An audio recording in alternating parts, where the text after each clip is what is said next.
السلام عليكم ورحمة الله.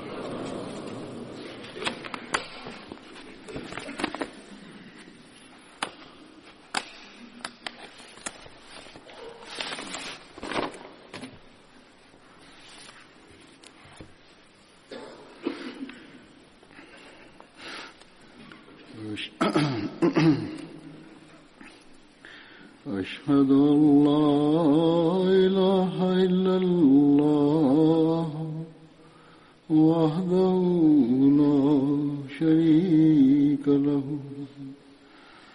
وأشهد أن محمدا عبده ورسوله أما بعد فأعوذ بالله من الشيطان الرجيم بسم الله الرحمن الرحيم الحمد لله رب العالمين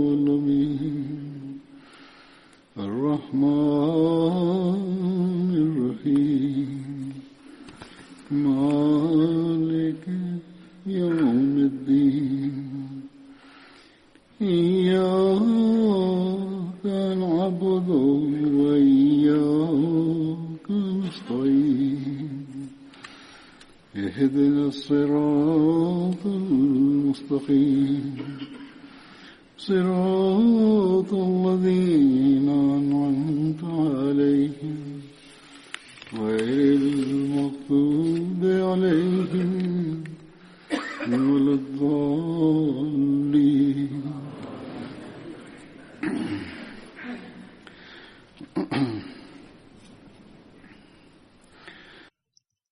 Le premier des compagnons que je mentionnerai aujourd'hui se nomme Abu Mulayl bin al-Azhar.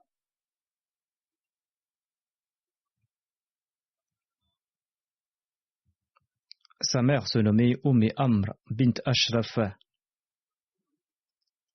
Abu Mulayl appartenait à la tribu Aws des Ansar et il avait participé à la bataille de Badr et à la bataille d'Uhud.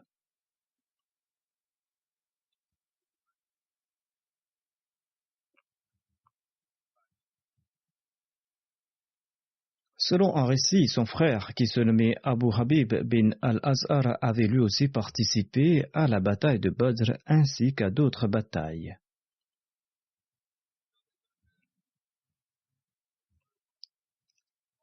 Le deuxième compagnon se nomme Anas bin Mu'adh Ansari. Selon certains récits, il se nommerait Unais.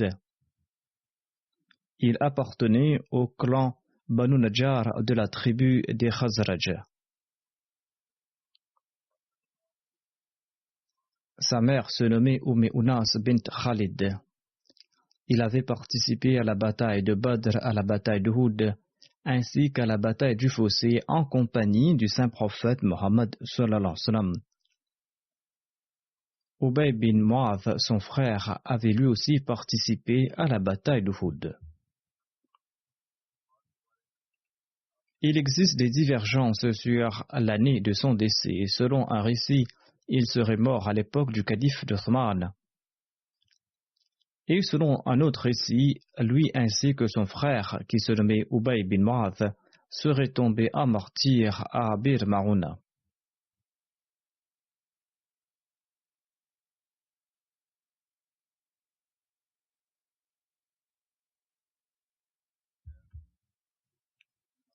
Abu Sheikh Ubay bin Thabit est le prochain compagnon. Abu Sheikh était son nom d'emprunt. Ubay bin Thabit appartenait au clan Banu Adi des Ansar. Selon un récit, Abu Sheikh était le nom d'emprunt de son fils.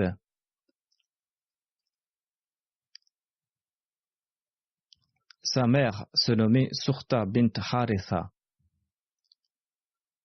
Ubay bin Thabit, Hassan bin Thabit et Aus bin Thabit étaient ses frères.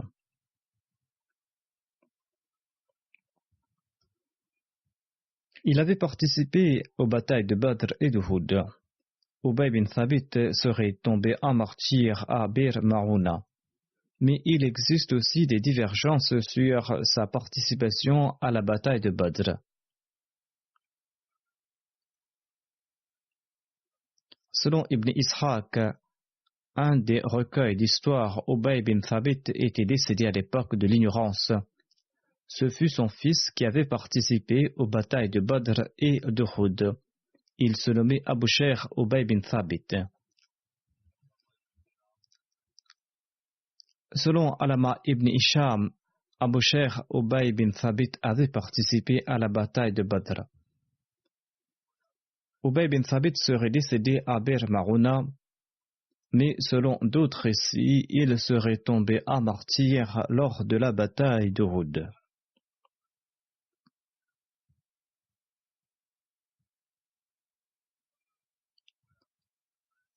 Selon d'autres récits, c'était Aus bin Thabit qui serait tombé en martyr à Uhud. Aus bin Thabit qui était son frère.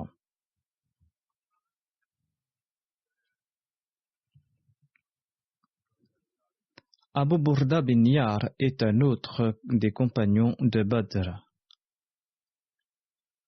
Il était plus connu sous son nom d'emprunt Abu Burda. Son nom d'origine était Hani. Selon divers récits, il se nommait Haris ou Malik. Il appartenait au clan Banu Bali des Khuza'a. Abu Burda était l'oncle maternel de Bara bin Azib.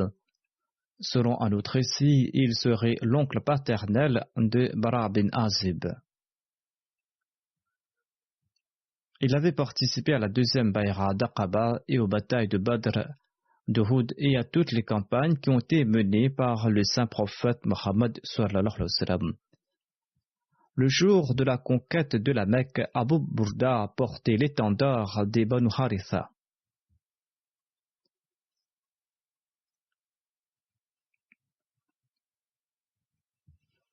Quand Abu Abs et Abu Burda ont embrassé l'islam, tous les deux ont brisé les idoles de leur tribu, les Banu Haritha. Abu Umama relate qu'il décida d'accompagner le saint prophète Mohammed à Badr pour la bataille. Son oncle Abu Burda lui conseilla ceci: reste à Médine pour soigner ta mère. Abu Umama, le neveu, souhaitait répondre à la première attaque lancée contre l'islam, mais sa mère était malade. Abu Umama, le neveu, répondit qu'il est aussi votre sœur. Il a dit à Abu Burda que ma mère est aussi votre sœur. L'affaire fut présentée au saint prophète Mohammed paix soit lui. Le saint prophète paix soit lui qui ordonna à Abu Umama, le fils, de rester avec sa mère. Et Abu Burda, quant à lui, accompagna l'armée. Quand le saint prophète Mohammed paix soit lui retourna de la bataille, la mère d'Abu Umama avait déjà rendu l'âme. Le saint prophète Mohammed paix soit lui dirigea sa prière funéraire. Les musulmans avaient 2 chevaux lors de la bataille d'Uhud. L'un se nommait Asaqf et était à la disposition du saint prophète Mohammed paix soit lui. Le deuxième cheval, nommé Malafé, était avec Abu Burda. Abu Burda bin Yar relate que le saint prophète Mohammed paix soit lui visita certaines tribus et il pria en leur faveur. Mais le saint prophète paix soit lui omit de visiter une tribu particulière. Ses membres étaient très contrariés. Ils tentèrent d'en connaître la raison, et pour ce faire, ils fouillèrent les affaires d'un de leurs amis, et ils ont découvert une chaîne qu'il avait volée, une chaîne cachée dans une couverture. Ils ont retourné la chaîne, et le saint prophète paix soit lui leur a rendu visite, et le saint prophète, paix soit lui, a prié en leur faveur. Abu Burda accompagna Ali lors de toutes ces batailles. Il décéda au début du règne de Muawiyah. Il existe des divergences sur l'année. Selon un récit, il serait mort en l'an 41 de l'Hégire et selon d'autres, il serait décédé en l'an 42 ou en l'an 45 de l'Hégire.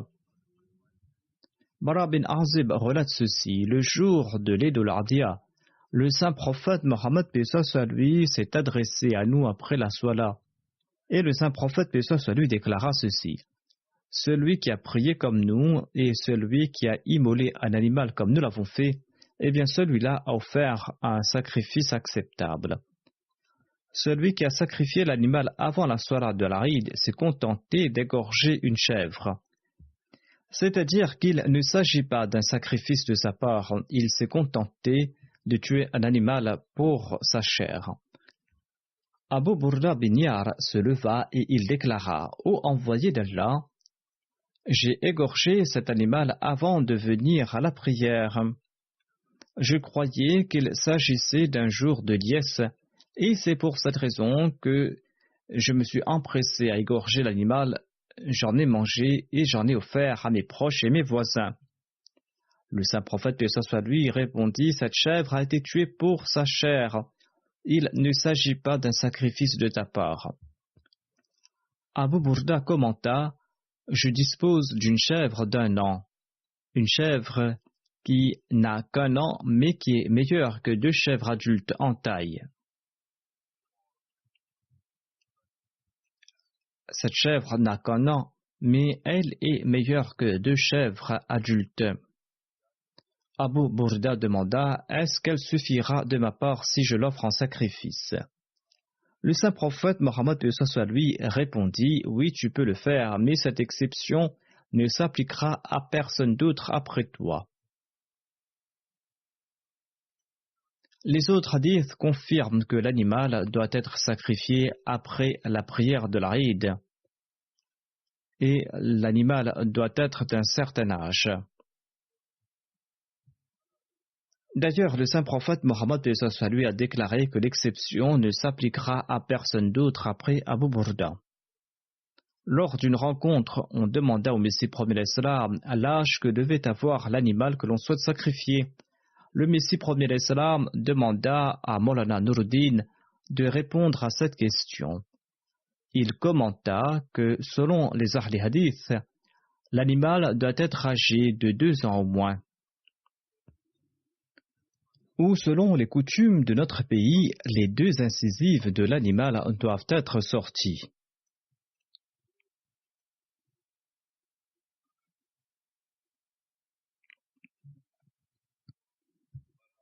En tout cas, le saint prophète Mohammed sallallahu alayhi wa sallam accepta le sacrifice de cet animal d'1 an, sacrifice qui a été offert par Abu Burda. Mais il a ajouté que cette exception ne s'appliquera à personne d'autre après lui et que la chèvre ou le bouc doit être mature. La même tradition existe au sein de la Jamaat ou dans nos fatwas, tout comme l'a expliqué le Messie premier l'Islam. Asad bin Yazid est un autre compagnon de Badr. Le père de Asad bin Yazid se nommait Yazid bin Faqi. Il appartenait au clan Banu Zurek de la tribu Khazraj. Asad avait participé aux batailles de Badr et d'Uhud en compagnie du saint prophète Mohammed paix soit lui. Selon la liste des compagnons de Badr consignée par Alama ibn Ishaq, il se nommait Sa'ad bin Yazid et non Asad bin Yazid. Il existe des divergences sur son nom. Certains disent qu'il se nommait Sa'ad bin Yazid bin al-Faqi ou Sa'ad bin Yazid.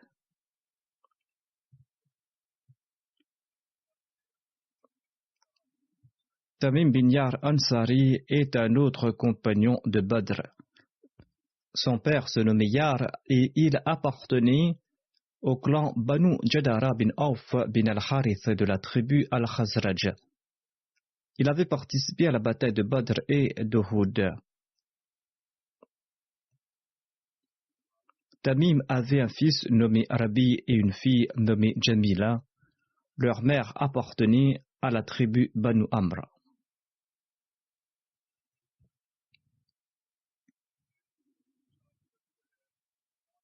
Aus bin Thabit bin Munzir est un autre compagnon Ansari. Son nom d'emprunt était Abu Shaddad et son père se nommait Thabit. Sa mère se nommait Surta bint Haritha. Il était le père du fameux compagnon nommé Shaddad bin Aus. Aus bin Thabit appartenait au clan Ansari Banu Amr bin Malik bin Najjar. Aus bin Thabit bin Munzir était présent lors du 12e serment d'Aqaba et il y avait accepté l'islam. Il avait participé aux batailles de Badr et de Uhud en compagnie du saint prophète Muhammad paix soit sur lui. Hassan bin Thabit, le fameux poète, et Ubay bin Thabit étaient ses frères. Othman bin Affan logea chez Aus bin Thabit bin Munzir lorsqu'il émigra à Médine. Le saint prophète Mohammed paix soit sur lui avait établi un lien de fraternité entre Othman bin Affan et Aus.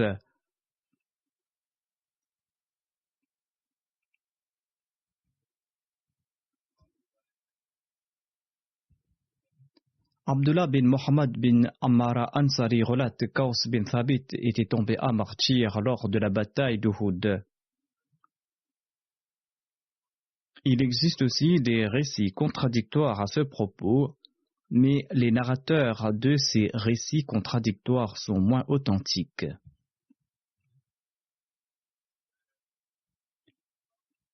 Thabit bin Khansa est un autre compagnon. Il appartenait à la tribu Banu Ghanam bin Adi bin Najjar. Il avait participé à la bataille de Badr. Il n'existe pas plus de détails à son propos. Aus bin Samit est un autre compagnon ayant participé à Badr. Il était le frère d'Ubadah bin Samit. Aus avait participé à la bataille de Badr, à la bataille d'Uhud, ainsi qu'à toutes les batailles menées par le saint prophète Mohammed sallallahu alayhi wa sallam. Le saint prophète Mohammed paix soit sur lui avait établi un lien de fraternité entre Aus bin Samit et Marsad bin Abi Marsad. Selon divers récits, Aus bin Samit avait appelé son épouse sa mère selon la coutume arabe dite Zihar. Son épouse se nommait Khouela bint Malik. Selon cet usage, on certains dit toute relation avec son épouse en disant qu'elle était désormais sa mère ou sa sœur. L'époux disait que sa femme était désormais sa mère et qu'elle lui était interdite. L'islam interdit cette pratique en affirmant que l'on ne divorce pas de sa femme en disant qu'elle est sa mère ou sa sœur. Il s'agit d'une pratique condamnable qui doit être expiée en islam. Aus avait rétabli ses liens avec sa femme sans accomplir l'expiation. Le saint prophète Mohammed paix soit lui indiqua qu'il était fautif et qu'Aus devait nourrir 15 sars d'orge à 60 indigents. Une sar est une unité de mesure. Allah, dans le Saint-Coran, stipule ceci à propos de cette pratique dite zihar. Allah déclare à ce propos: Alladhina yuzahiruna minkum bin nisa'ihim ma hunna ummahatihim. In ummahatuhum illa allahi waladnahum wa innahum layaquluna munkaran min al-qawli wa zura.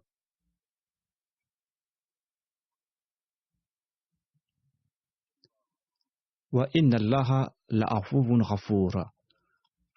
والذين يظاهرون من نسائهم ثم يعودون لما قالوا فتحرير رقبة من قبل أن يتماسا ذلكم توعظون به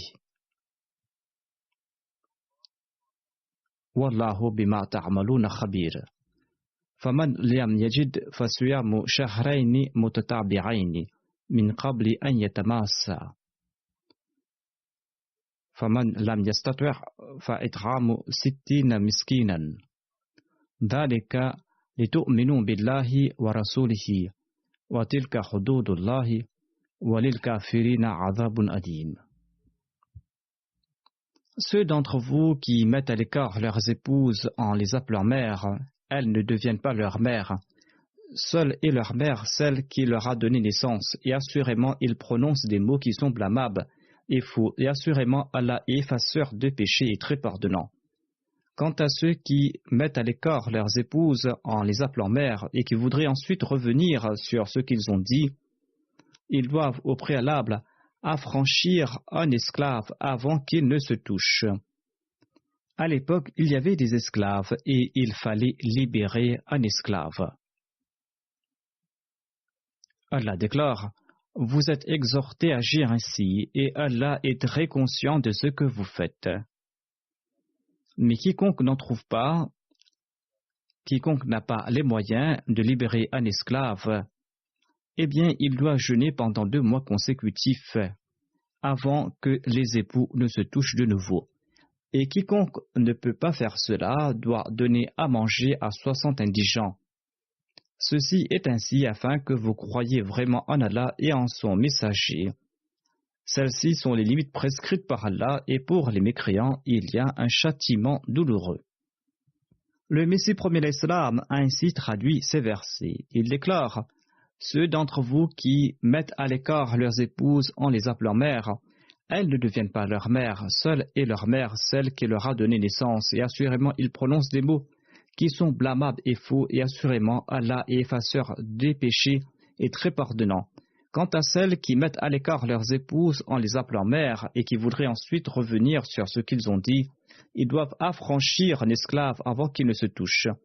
Allah est très conscient et vous exhorte à agir de la sorte. Mais quiconque n'en trouve pas doit jeûner pendant 2 mois consécutifs avant qu'il ne touche sa femme. Et quiconque ne peut pas faire cela doit donner à manger à 60 indigents. Khuwaila bint Malik bin Tha'laba, l'épouse de Aws, a relaté ceci: mon mari Aws bin As-Samit m'a appelé mère selon la coutume Zihar. Je suis parti m'en plaindre au saint prophète Mohammed paix soit lui, et le saint prophète qui me dit: adopte la taqwa, il est aussi ton cousin et tu es sa femme. Tu n'es pas sa mère. J'ai insisté tant et si bien que des versets coraniques ont été révélés à ce propos. Le saint prophète paix soit lui a expliqué à la femme qu'elle est son épouse et qu'elle n'est pas sa mère. Mais l'épouse a déclaré que j'ai insisté tant et si bien que ces versets ont été révélés.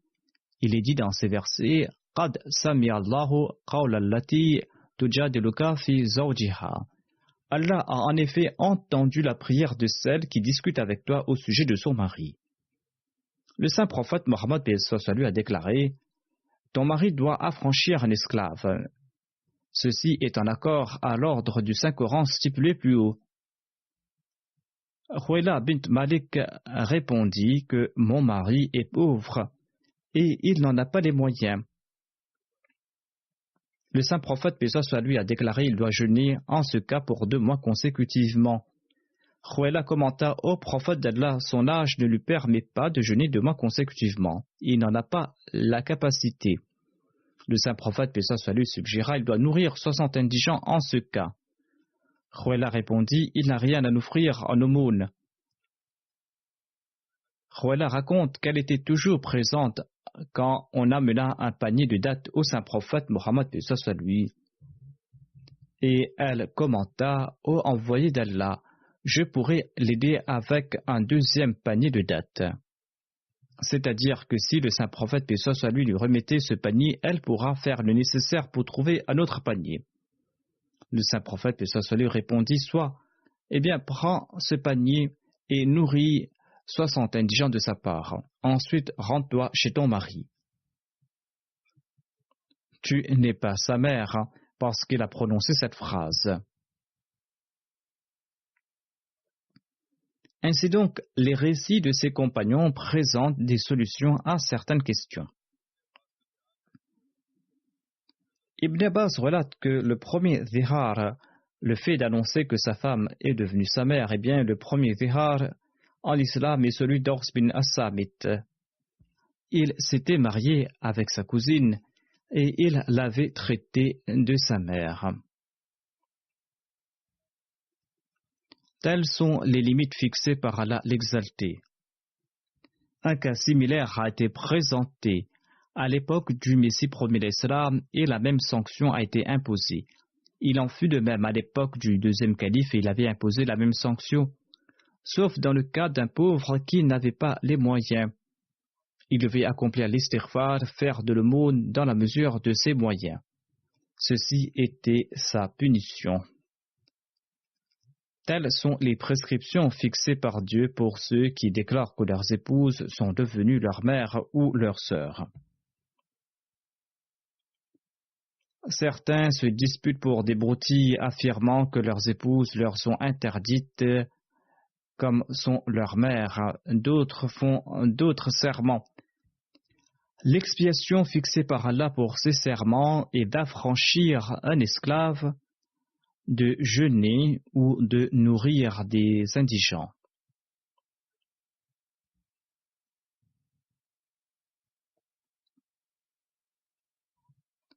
Aws bin As-Samit était aussi un poète. Aws et Shaddad bin Aws Ansari avaient élu résidence à Jérusalem. Aws est décédé à l'âge de 72 ans à Ramla, en Palestine, en l'an 34 de l'Hégire.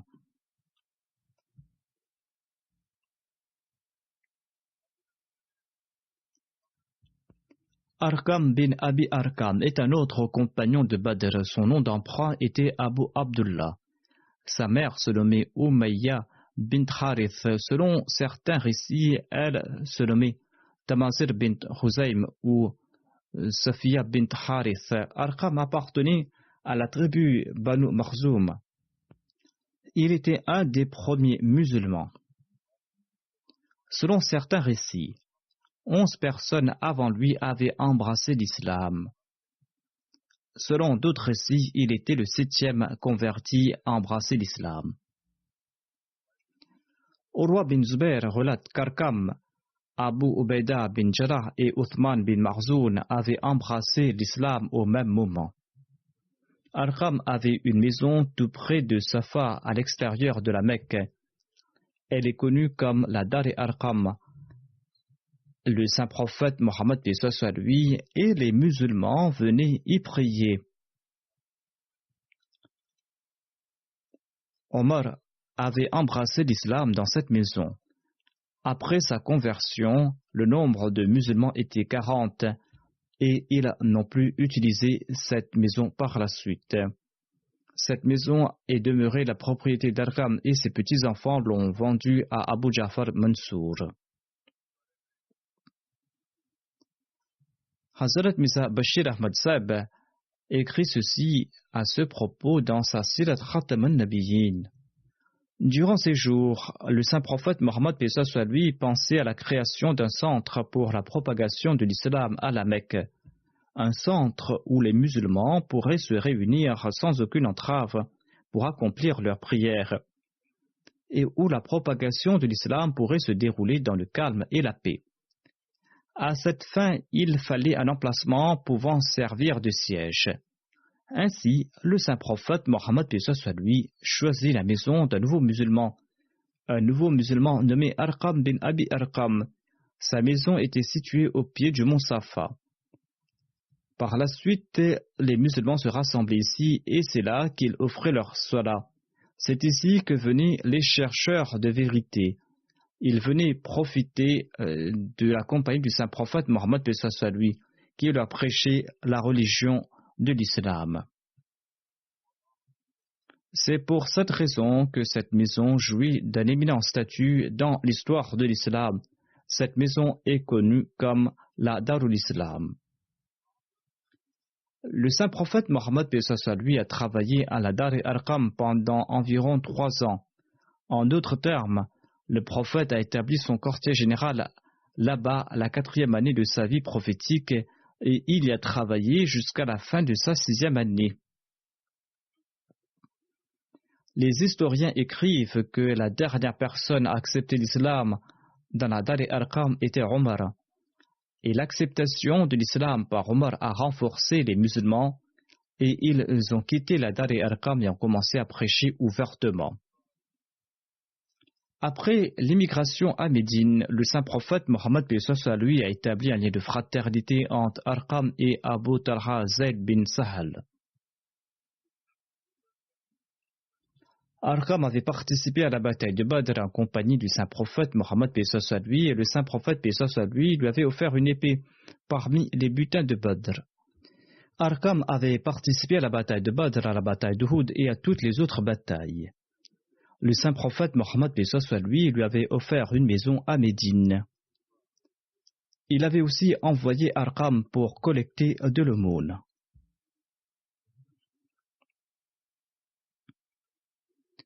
Selon l'histoire, Arqam avait aussi participé au pacte de Hilf al-Fudul, un pacte qui a été conclu avant l'islam à la Mecque par les notables pour aider les pauvres.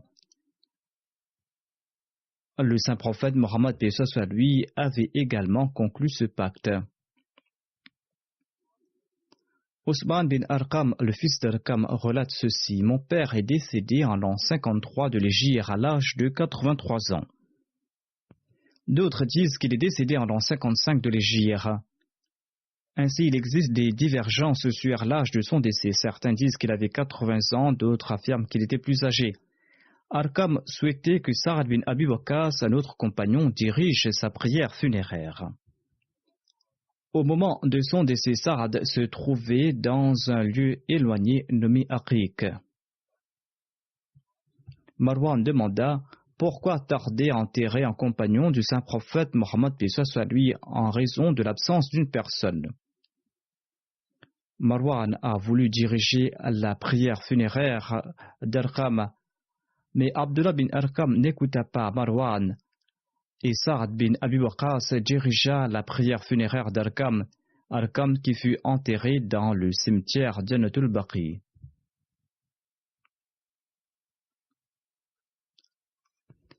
On raconte qu'Arqam décida un jour de partir à Jérusalem et en demanda la permission au saint prophète Mohammed lui. Le saint prophète Mohammed lui lui demanda: est-ce que tu pars à Jérusalem pour une affaire pressante ou pour du commerce? Arqam répondit: ô envoyé d'Allah, que mes parents soient sacrifiés pour vous. Je ne me rends pas à Jérusalem pour une affaire quelconque ou pour faire du commerce, mais je me rends à Jérusalem pour prier. Le saint prophète Mohammed lui répondit: une salat accomplie dans ma mosquée à Médine vaut 1000 salats accomplis dans d'autres mosquées, hormis les prières accomplies dans l'enceinte de la Kaaba. Sur ce, Arqam abandonna son idée. Basbas bin Amr est un autre compagnon de Badr. Selon un récit, il se nommerait Basbas bin Bishr. Il appartenait à la tribu Banu Sa'ida bin Ka'b bin Khazraj. Selon Urwa bin Zubair, il appartenait à la tribu Banu Zarif bin Khazraj. Il avait participé à la bataille de Badr et il faisait partie des Ansar. On le nommait aussi Boussaïsa, Boussaïs ou Basbassa. Il avait participé à la bataille d'Uhud.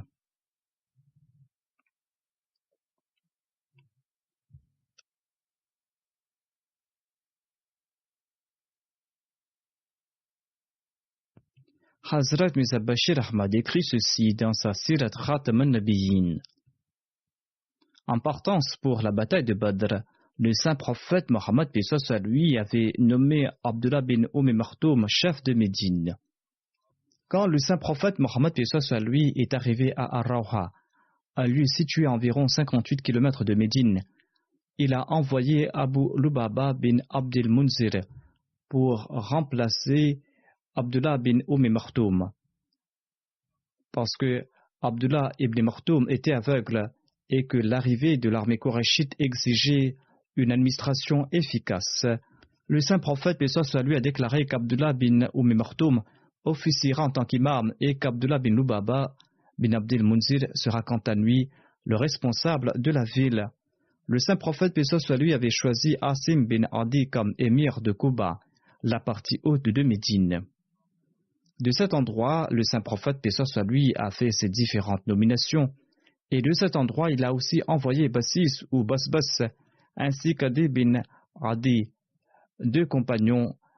Il les a envoyés vers Badr pour se renseigner sur les mouvements de l'ennemi. Il devait accomplir cette mission dans les plus brefs délais. 2 semaines auparavant, j'ai mentionné cet incident en évoquant Adi bin Abi Zarba. Ces 2 compagnons étaient ensemble. Lorsqu'ils sont arrivés à Badr pour se renseigner, Basbas bin Amr et Adi bin Abi Zarba ont arrêté leurs chameaux tout près d'une colline et ils sont partis remplir leur gourde d'un puits et ils en ont bu l'eau. Et là-bas, ils ont entendu la conversation entre 2 femmes qui parlaient à propos d'une caravane qui allait bientôt passer par là. Il se trouvait là-bas un autre individu. En tout cas, ils sont retournés et ont informé le saint prophète, paix soit lui, à propos de la conversation entre les femmes sur la caravane. Celui qui se trouvait là-bas se nommait Majdi, comme je l'avais dit auparavant. Et Abu Sufyan passa le lendemain matin, quand la caravane était déjà sur place. Abu Sufyan a demandé à Majdi, « As-tu vu quelqu'un qui est venu espionner ici ? Si tu nous caches quelque chose à propos de l'ennemi, aucun Qurayshite ne se réconciliera avec toi. » Majdi a répondu, « Par Dieu, je n'ai vu ici aucune personne que je ne connais pas. Il n'y a ici aucun ennemi entre toi et Yathrab. Et s'il y en avait, il n'aurait pu se cacher, et je ne l'aurais pas caché non plus. J'ai vu cependant 2 voyageurs qui sont arrêtés là. » Et il a pointé dans la direction où Basbas et Adi avaient laissé leurs chameaux. Il a déclaré qu'ils ont bu de l'eau et ils sont partis d'ici. Abu Sufyan est parti là où les 2 compagnons avaient laissé leurs chameaux et il a examiné les excréments des chameaux.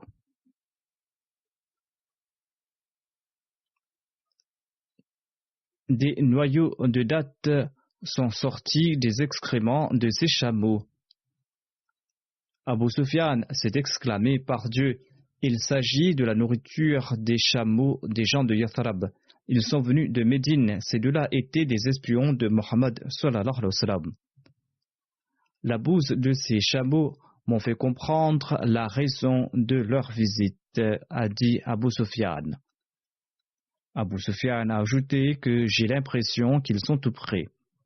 Abu Sufyan est parti rapidement avec la caravane. Les Arabes de l'époque maîtrisaient l'art de l'espionnage et de la déduction. Dans la Sirat Khatam an-Nabiyyin, Hazrat Mirza Bashir Ahmad Sahib évoque cet épisode de la bataille de Badr en ces termes.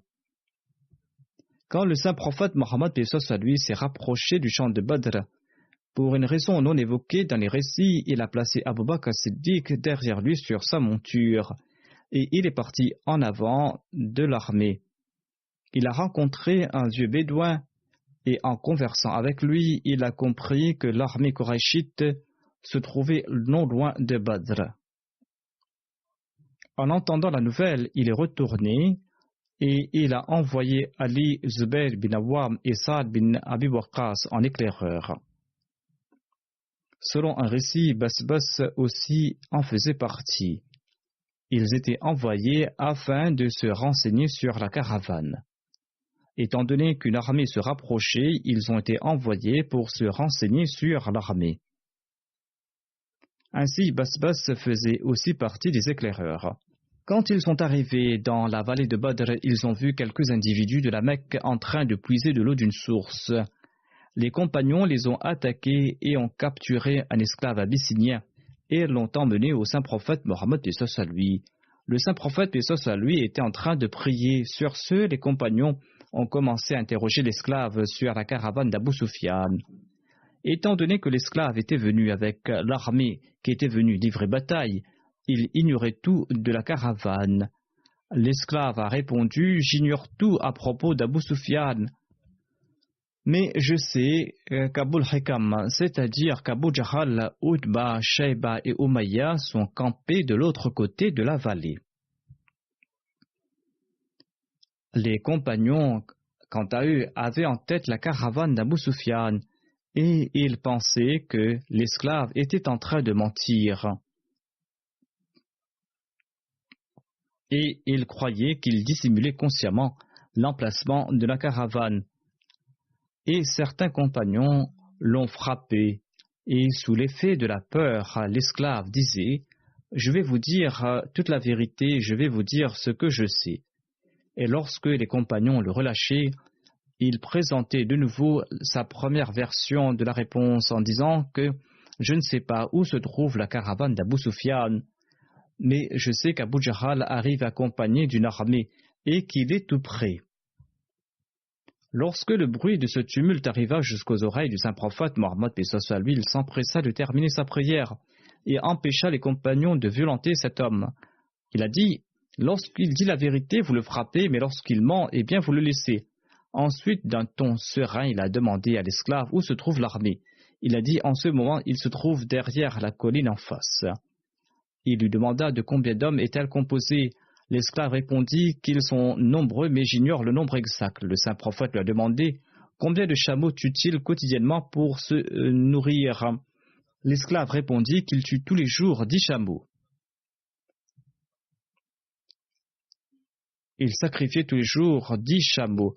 En plus de leurs affaires, ils avaient apporté un grand nombre de chameaux pour se nourrir. En s'adressant à ses compagnons, le saint prophète a déclaré: s'il tue 10 chameaux tous les jours, cela veut dire que la troupe est composée de 1000 hommes. Et il en était ainsi.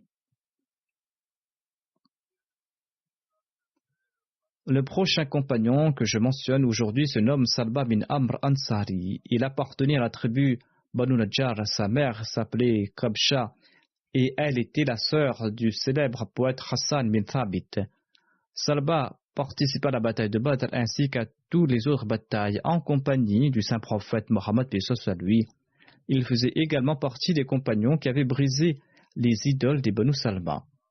Il décéda au cours du califat d'Omar lors de la bataille de Dissara, c'est-à-dire la bataille du pont qui avait lieu en l'an 14 de l'Hégire, ou selon Tabari en l'an 13 de l'Hégire.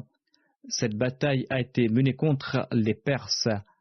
L'armée musulmane était sous la direction d'Abu Ubaid et l'armée des Persans était dirigée par Bahman Jazawiya. Et les deux armées se sont affrontées sur le fleuve Euphrate. Un pont a été construit pour mener cette bataille. C'est pour cette raison que cette bataille est nommée Jisr. Selon d'autres personnes, Salba bin Amr est décédé à Médine lors du califat d'Ousmane. Le prochain compagnon se nomme Salba bin Ghanama. Selon un autre récit, il se nommerait aussi Salba bin Anama. Sa mère s'appelait Jahira bin Kain. Et Salba appartenait au clan des Ansar Banu Salama. Salba faisait partie des 17 compagnons qui avaient fait la baïra sur la main du saint prophète paix soit sur lui lors de la deuxième baïra d'Aqaba. Lorsque Salba accepta l'islam, il avait brisé les idoles d'Abu Salma, c'est-à-dire de sa tribu, accompagné de Ma'as bin Jabr et d'Abdullah bin Unais. Il avait participé aux batailles de Badr, d'Uhud et du Fossé, et lors de la bataille du Fossé, il est tombé à martyr sous les mains de Hubayra bin Abi Wahab. Selon une tradition, Salba tomba à martyr lors de la bataille de Khaybar. Le prochain compagnon se nomme Jabir bin Khalid. Il appartenait à la tribu Banu Nidar des Ansar. Jabir bin Khalid participa aux batailles de Badr et d'Uhud. Le prochain compagnon se nomme Harith bin Numan bin Umayya. Il était un Ansari. Harith appartenait à la tribu des Ors des Ansar. Il participa à la bataille de Badr et d'Uhud aux côtés du saint prophète paix soit sur lui. Il était l'oncle paternel d'Abdullah bin Jubair et de Khawad bin Jubair. Il participa aux côtés d'Ali à la bataille de Siffin. Harith bin Anas Ansari est un autre compagnon. Sa mère se nommait Shariq et son père se nommait Anas bin Rafi. Lui et sa mère avaient tous deux embrassé l'islam et sa mère avait l'opportunité de prêter allégeance au saint prophète Mohammed lui. Harith appartenait au clan Banu Abd Ashhal de la tribu des Haus. Il avait participé à la bataille de Badr et tomba à martyr lors de la bataille de Uhud. Il faisait partie de cette poignée de compagnons qui étaient restés sur la colline aux côtés d'Abdullah bin Jubair lors de la bataille de Uhud. Il était tombé à martyr. Le prochain compagnon se nomme Khurays bin Zayd Ansari. Selon un récit, on dit qu'il se nommait Zayd bin Salba. Khurays appartenait à la branche Banu Zayd bin Harith de la tribu Khazraj. Il avait participé à la bataille de Badr accompagné de son frère Abdullah. Son frère Abdullah avait entendu dans un rêve les paroles de l'Adhan. Il avait également participé à la bataille de Uhud. Son frère avait également été informé des paroles de l'Adhan. Harith bin Sima est le prochain compagnon. Il appartenait à la tribu Banu Najjar des Ansar et il tomba à martyr lors du jour Bir Maouna. Le saint prophète Mohammed lui avait établi un lien de fraternité entre Harith et Suhaib bin Sinan. Harith bin Sima était en compagnie du saint prophète lui lors de la bataille de Badr. Lorsqu'ils sont arrivés à l'endroit dit Ar-Raha, il n'avait plus la force d'avancer. Le saint prophète lui l'a renvoyé à Médine. Il a reçu sa part du butin offert aux compagnons qui avaient pris part à la bataille. Il n'avait pas participé physiquement à la bataille, mais il avait entrepris le voyage avec une bonne volonté.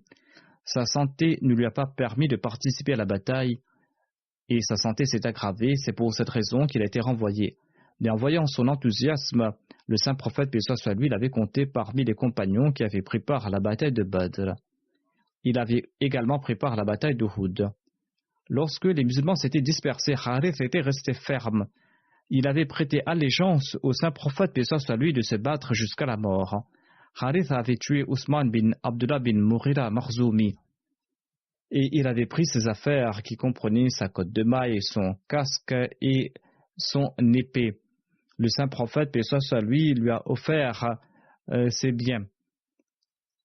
Et lorsque le saint prophète Mohammed lui a eu connaissance du décès d'Ousmane bin Abdullah, le saint prophète lui a déclaré: toutes les louanges appartiennent à Allah qui l'a tué. Ousmane était donc un ennemi très dangereux et un mécréant. Il était un polythéiste et le jour de la bataille, il était venu lourdement armé avec la ferme détermination de nuire au saint prophète Mohammed lui. Le jour de la bataille d'Uhud, le saint prophète lui a demandé: que s'est-il passé avec mon oncle Hamza? Harith est parti à sa recherche, mais lorsqu'il tarda, Ali est parti le retrouver. Et lorsqu'il se rapprocha de lui, il a vu que Hamza était tombé en martyr. Les deux compagnons sont partis annoncer le décès de Hamza au saint prophète lui. Harith déclare: le jour de la bataille d'Uhud, le saint prophète lui me demanda, alors qu'il était dans une fosse, où se trouve Abdurrahman bin Auf. Je répondis: oui, je l'ai vu, il était là-bas.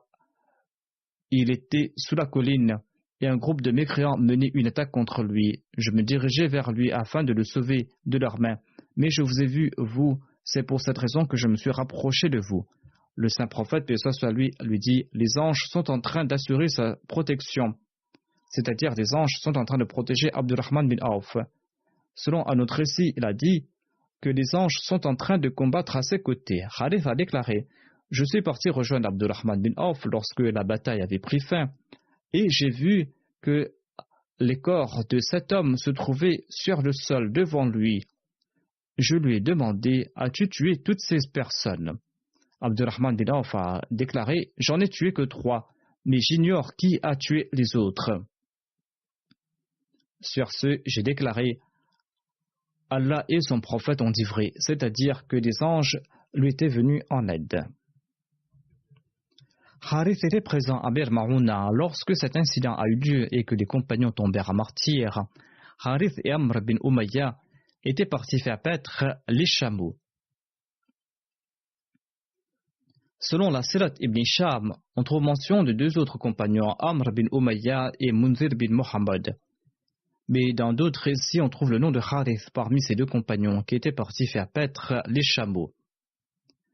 Mais selon ce récit, on trouve mention de Harith parmi ces deux compagnons, et lorsqu'ils sont retournés tout près du camp, ils ont vu que des oiseaux étaient au sol, et ils ont compris que leurs compagnons étaient tombés à martyr. Harith a demandé à Amr ce qu'il pensait faire. Amr a répondu qu'il devait se rendre auprès du saint prophète Mohammed paix soit lui et informer le saint prophète. Harith répondit: je ne partirai pas de ce lieu où Munzir a été tué. Ainsi, il s'est avancé pour combattre et il est tombé en martyr en combattant. Abdullah bin Abi Bakr déclara: Harith est tombé en martyr à cause d'une pluie de flèches qui provenait de l'ennemi. Les flèches lui pénétrèrent le corps et il tomba en martyr. Qu'Allah exalte le statut de ses compagnons qui avaient pris part à la bataille de Badr.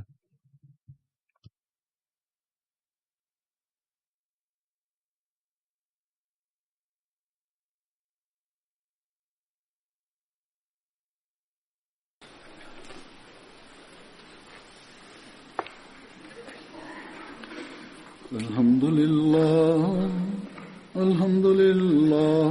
nahmaduhu wa nasta'inuhu wa nastaghfiruhu wa nu'minu bihi wa natawakkalu alayhi wa na'udhu billahi min shururi anfusina wa min sayyiati a'malina.